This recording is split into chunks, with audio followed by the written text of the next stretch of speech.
il avait dû abdiquer l'année dernière en raison du Covid-19. Pour le plus grand bonheur des fans du concours, le Eurovision est de retour pour 2021.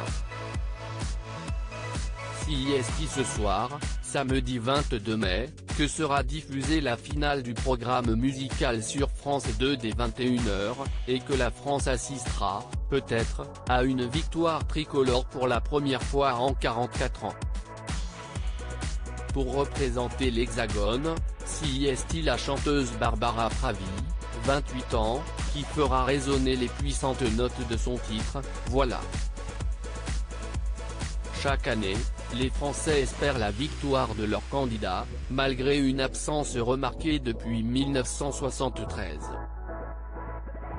Peut-être 2021 sera-t-elle l'année du changement, portée par une artiste que l'on compare déjà à Edith Piaf. Selon les bookmakers, Barbara Pravi compte d'ailleurs parmi les favoris du concours, avec l'Italie et Malte. Ce que je trouve formidable CIST une chanson en français, qui s'inscrit dans une tradition française et que les bookmakers, des gens du monde entier, donc, la mettent très haut dans leur classement, confiait la candidate française à l'AFP il y a quelques jours. Un événement régi par les mesures sanitaires. Si l'Eurovision a bien lieu cette année, certaines mesures ont tout de même été mises en place pour assurer le bon déroulement du programme. Ainsi, seuls 20% de la capacité totale de la salle de Rotterdam, fief du concours cette année, seront remplis.